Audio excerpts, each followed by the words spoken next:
Welcome back! Today we will be reading Keep It Shallow with Humans, made by u/Jordan9001. Thanks for the writer's permission. The link for the story is in the description and I hope you'll enjoy. Let's begin.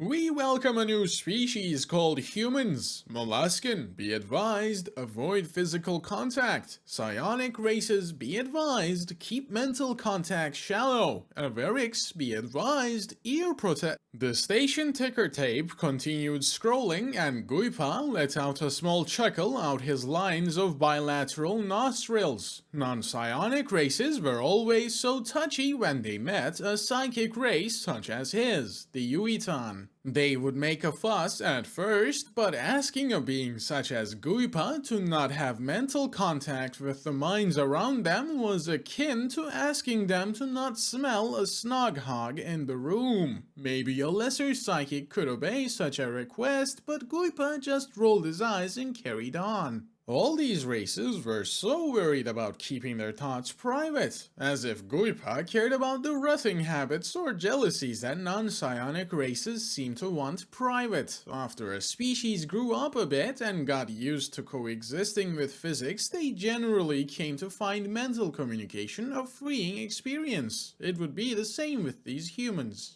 Guipa sipped more of his morning Ruth broth, sitting in a station common area for a bit before getting to work, as was his routine. He liked it here because of the flow of the different races starting or ending their shifts at the docks and storage facilities nearby. Some people started their day with a news feed, but Guipa got his news by sampling the thoughts of passerbys. Guipa frowned as the ticker tape went around again. Keep mental contact shallow was not the usual warning that new races would ask for when shy about meeting a psionic. Usually it would explicitly say, no mental contact.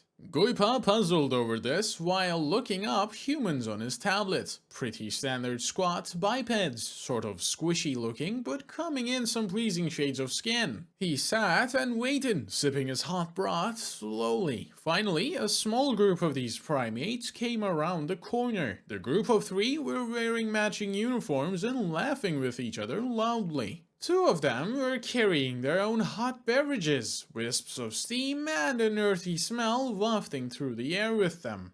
Guipa tentatively reached out with his mind and was able to connect with the group easily. Instantly, he could understand their conversation despite not knowing their language. The group had traveled together for many cycles and were reminiscing about some inside joke from their shared history. Guipa paused for a second, considering the shallow warning, then pushed on. He wanted to find more about this Ligma character that the bourgeois group referenced. He was reaching just a bit deeper when he felt an instant and overwhelming command. Guipa took his hot root broth and splashed the contents down his own torso. He shrieked and jumped up. The hot liquid made him hop around, trying to pull his soaked overwrap away from his body to keep from being further burned. He fell to the floor, trying to get the wrap over his head and alleviate the contact with the burning liquid.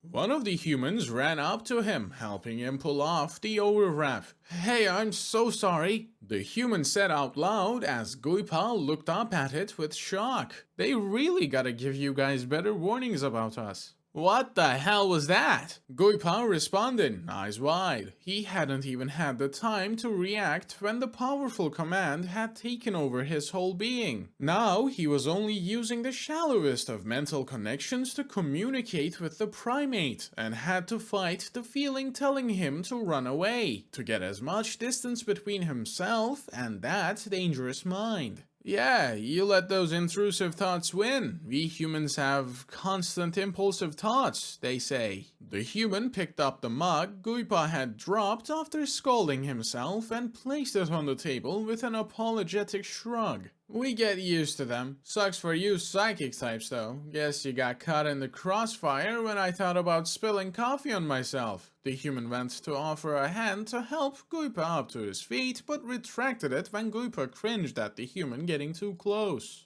Yeah, sorry about your blue coffee thing. The human gave a tight smile, then returned to their group, heading further down the hall. Keep it shallow, Guipa muttered to himself out loud. Understood.